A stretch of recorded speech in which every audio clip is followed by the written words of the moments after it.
நம்ப முடியல சார் உங்களையெல்லாம், நம்பவே முடியல. நீங்கள் சினிமாக்காரன் வாக்குறுதியை பேசிட்டு உங்களை பார்க்கவே முடியாது. இப்போ கோட்டை கோட்டை கட்டி வச்சுருக்கீங்க. எங்கே பனையூர் பங்களா வந்து பார்த்துட முடியுமா? ஏழை பாலை போய் தட்டிட முடியுமா?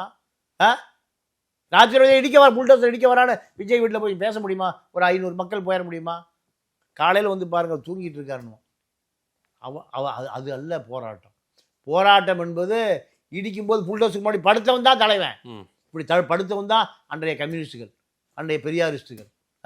அதுதான் போராட்ட கிழமை தவிர சும்மா அவர் வந்து மேனா மினிக்கியா வரும்போதே கேரவன் வேணும் 1 லட்ச ரூபா வாடகை வந்து பேசிட்டு நான் சட்ட போராட்டம் நடத்துகிறேன்.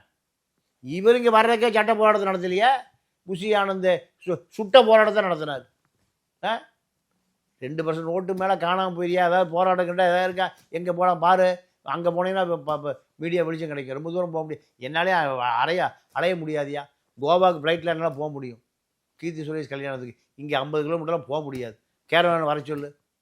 இங்கே வந்து கேரவன் வேனில் உட்காந்துட்டு பொங்கல் கீர்த்தி சுரேஷ் வீட்டில், பரந்தூரில் மக்கள் போராட்டம், 2 விளம்பரம் கிடைக்கும்.